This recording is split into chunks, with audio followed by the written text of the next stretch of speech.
अच्छा जी, तो आज की क्लास में हम देखने वाले हैं कि माइस्क्यूएल क्या होता है। माइस्क्यूएल हमारी ये पहला लेक्चर है, पहला लेसन है। तो हम इसमें पहले तो हम ये देखेंगे कि माइस्क्यूएल होता क्या है, उसका इंट्रोडक्शन, कब बनी, कब रिलीज हुई, होती क्या है वो, और हम इसमें काम किस तरह कर सकते हैं। तो आगे बढ़ते हैं भाई। MySQL is an open source relational database management system, RDBMS। Relational database management system एक ऐसा सॉफ्टवेयर, एक ऐसा मैनेजमेंट सिस्टम जिसमें डेटाबेस को मैनेज किया जाता हो, डेटाबेसिस को मैनेज किया जाता हो, तो एक से ज्यादा डेटाबेस। और ये रिलेशनल, इस वर्ड का मतलब अभी हम आगे डिस्कस कर लेते हैं। पहले तो ये देख लेते हैं कि it is use to manage databases. ये इस्तेमाल किया जाता है डेटाबेसिस को मैनेज करने के लिए। Database is a structure collection of data, collection of organised data. अब डेटाबेस क्या है? डेटाबेस एक स्ट्रक्चर्ड कलेक्शन ऑफ डेटा है, या आप कलेक्शन ऑफ ऑर्गेनाइज्ड डेटा कह सकते हो, कि आपके जो डेटा है उसका कलेक्शन को डेटाबेस कहते हैं।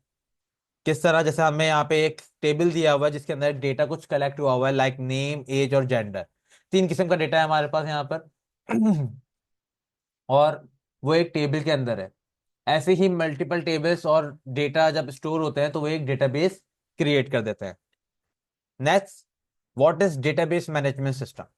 Our database management system is a software program used to store and manage databases. Database management system क्या होता है?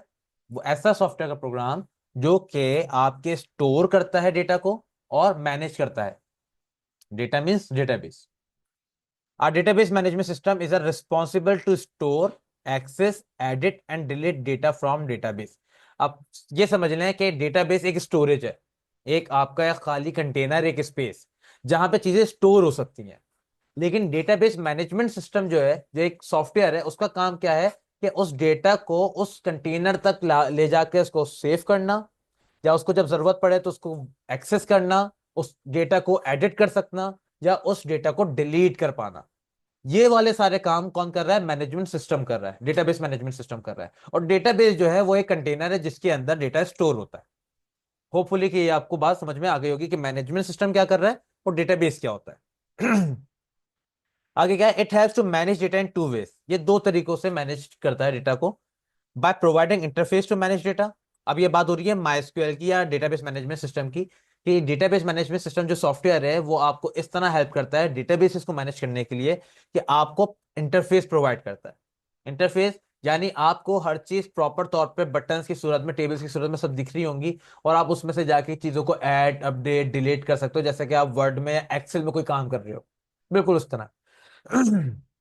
बिल्कुल उस तरह वहां पे आप कंप्लीट काम कर सकते हो। तो डेटाबेस मैनेजमेंट सिस्टम डेटाबेस को एक तरीके के एक्सेल की तरह आपको दिखाएगा, और उसका एक प्रॉपर इंटरफेस होगा जिसके थ्रू आप अपने डेटा को मैनेज कर रहे होगे। कॉलम में कौन सा डेटा डालना है, नहीं डालना है, डिलीट करना है, अपडेट करना है, सब दिख रहा होगा। दूसरा है by supporting connectivity to other application that can be use to manage data. और डेटाबेस मैनेजमेंट सिस्टम ही इस चीज की भी इजाजत देता है कि आप दूसरी एप्लीकेशंस के साथ डेटाबेसेस को कनेक्ट कर लो। यानी कि उस कंटेनर जहां पे डेटा स्टोर हो रहा है, मैं उसको कनेक्ट कराऊंगा अपनी किसी एप्लीकेशन में। जैसे हम इस सेमेस्टर में पढ़ने वाले हैं पीएचपी के बारे में, या पीएचपी को उस डेटाबेस से कनेक्ट करेंगे और पीएचपी के डेटा को पीएचपी के जरिए हम उसके अंदर डेटा को स्टोर करेंगे, एक्सेस करेंगे, अपडेट करेंगे, डिलीट करेंगे। और ये सारी जो चीजें हैं ये प्रोवाइड हो रही हैं, ये किसकी मदद से हो पा रही हैं? डेटाबेस मैनेजमेंट सिस्टम की वजह से। अगर ये बीच में ना हो तो डेटाबेस और आपकी एप्लीकेशन इनका एक्सेस ना हो पाए। ठीक है? तो आपका ये मैनेजमेंट सिस्टम, ये सॉफ्टवेयर इन दोनों की कनेक्टिविटी कराने में मदद करता है, और खुद का अपना इंटरफेस भी प्रोवाइड करता है कि आप उसके अंदर डायरेक्टली कोई चीज चेंज करना चाहो तो डायरेक्टली भी चेंज कर सकते हो। How data is manage by other application. भाई दूसरी एप्लीकेशन से डेटा मैनेज किस तरह होता है? भाई यहाँ पे देखते हैं एक इनपुट फील्ड है, जैसे कि हमने बहुत सारे एप्लीकेशन में देखा, हमारे पास इनपुट फील्ड्स होती हैं, inter your name, inter your age और सेलेक्ट जेंडर, और इन दोनों में से कोई एक पे सेलेक्ट कर दिया। मैं यहाँ पे सबमिट के बटन पे क्लिक करता रहूं और मेरा ये डेटा जाता कहाँ रहे? मेरे डेटाबेस में, यानी उस कंटेनर में जहाँ पे मेरा डेटा स्टोर हो रहा है। अगर मैं सबमिट के बटन पे क्लिक करता हूँ तो ये देखें यहाँ पे मेरे पास तमाम data line wise, raw wise, column wise update होते आ रहे हैं। मेरे कहां पर? मेरे डेटाबेस में। और इन दोनों को आपस में ये समझ, ये डेटाबेस है, ये मेरी एप्लीकेशन है, और इन दोनों की जो कनेक्टिविटी करा रहा है वो मैनेजमेंट सिस्टम है, वो करवा रहा है। Overview of MySQL भाई, MySQL is an open source relational database management system. MySQL है वो open source relational database management system है. ओपन सोर्स का मतलब सबको पता है कि भाई आपकी वो चीज जो कि जिसका सोर्स ओपनली अवेलेबल हो या फ्री टू डाउनलोड हो, या आप ऐसा कह लो कि आप उसमें अपनी मर्जी से कुछ चेंजेस वगैरह कर सकते हो. ठीक है. दूसरी चीज DBMS एंड RDBMS. अब ये दो नाम है, DBMS और RDBMS. एक होता है डेटाबेस मैनेजमेंट सिस्टम, एक होता है रिलेशनल डेटाबेस मैनेजमेंट सिस्टम. तो भाई इन दोनों में क्या फर्क है? वैसे देखा जाए तो सिर्फ आर का फर्क है.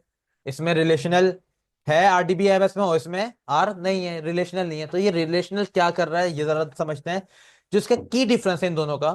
पहली चीज, RDBMS split large amount of data into smaller tables and establish a relationship between the tables. और DBMS store large amount of data in a single table. कहने का मकसद यह है कि अगर मैं किसी लाइक रेस्टोरेंट का डेटाबेस बना रहा हूँ, और रेस्टोरेंट के डेटाबेस में मेरे पास जाहिर सी बात है उसकी आइटम्स की भी लिस्ट होगी, जो कि मैं रॉ मटेरियल जो मैं परचेज कर रहा हूँ मैं उसको भी रिकॉर्ड करना चाहूंगा. मैं जो सेल कर रहा हूँ उसको भी रिकॉर्ड करना चाहूंगा, कितना सेल हो गया कितना सेल नहीं हुआ उसको भी रिकॉर्ड करना चाहूंगा, मेरे पास कितने एम्प्लॉय काम कर रहे हैं उनकी सैलरी है उसको भी रिकॉर्ड करना चाहूंगा, और मैं डेली की क्या एक्सपेंस कर रहा हूँ मैं उसको भी रिकॉर्ड करूंगा. मतलब एक कंप्लीट रेस्टोरेंट मैनेजमेंट सिस्टम में ये सारी चीजें मौजूद होनी चाहिए generally. Relational database management system यानी RDBMS क्या करता है, ये हर चीज के अलग अलग टेबल बना देता है. यानी एम्प्लॉय का टेबल अलग होगा, सेल्स का टेबल अलग होगा, इन्वेंट्री का टेबल अलग होगा, एक्सपेंडिचर का टेबल अलग होगा, यूजर्स जो उस सिस्टम को चला सकते हैं उसका टेबल अलग होगा.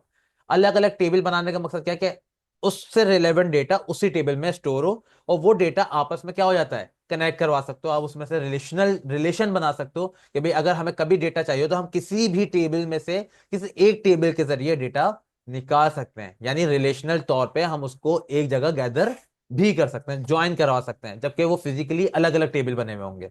ये है RDBMS की खासियत. DBMS जो रिलेशनल नहीं है वो क्या करता है, सारा डेटा एक ही टेबल में स्टोर करता है. तो सोचो कितना कॉम्प्लेक्स होगा, कितने कॉलम्स बनेंगे, क्योंकि सारा डेटा एक ही टेबल में स्टोर करना है. और अच्छी बात यह है कि जो हम MySQL पढ़ने जा रहे हैं, MySQL कौन सा मैनेजमेंट सिस्टम है, रिलेशनल डेटाबेस मैनेजमेंट सिस्टम है. यानी इसमें हम हर डेटा प्रिविलेज के साथ यूनिकली अपने अपने टेबल में ही स्टोर करेंगे, और आपस में उनको रिलेशन बना देंगे ताकि हमें जब जरूरत पड़े तो हम उस डेटा को गैदर कर सकें. इंशाल्लाह फिर नेक्स्ट वीडियो में हम देखेंगे कि हम किस तरह MySQL पे काम कर सकते हैं. ओवरव्यू देख लेते हैं भाई. MySQL develop by Michael Widenius in 1995. MySQL जो डेवलप किया गया वो माइकल वाइटनियस ने करा 1995 में. MySQL स्टैंड फॉर, ये वाइवा क्वेश्चन भी हो सकता है भाई, MySQL की फुल फॉर्म क्या है. तो MySQL की फुल फॉर्म है माई स्ट्रक्चर्ड क्यूरी लैंग्वेज. अगर आप इसको गौर से पढ़ें तो ऐसी लैंग्वेज जो क्यूरी बेस्ड हो, यानी हम जो भी काम करना है वो क्यूरी वाइज बताएं. और स्ट्रक्चर्ड का मतलब ऑर्गेनाइज्ड, क्योंकि हमारे पास डेटा भी कौन सा है, रॉज एंड कॉलम्स में ना, तो ऑर्गेनाइज्ड है. हम पहचान सकते हैं भाई नेम जो लिखा हुआ है वो नेम के कॉलम में और कौन सी आईडी का है, इसे कहते हैं ऑर्गेनाइज्ड. तो structured query language, it is an open source, it is written in C and C++. मतलब इसको बनाया गया है सी लैंग्वेज में और C++ लैंग्वेज में इसको डेवलप किया गया है. It is compatible with different operating system, ये अलग अलग ऑपरेटिंग सिस्टम में यूज की जा सकती है. It has support for password encryption. इस MySQL का अपना एक सिक्योरिटी पैनल है जहां पे आप इसको पासवर्ड प्रोटेक्टेड भी कर सकते हो कि भाई आपकी लॉगिन आईडी और पासवर्ड से ही आप अपने डेटाबेस को देख सको, कोई और ना देख सके.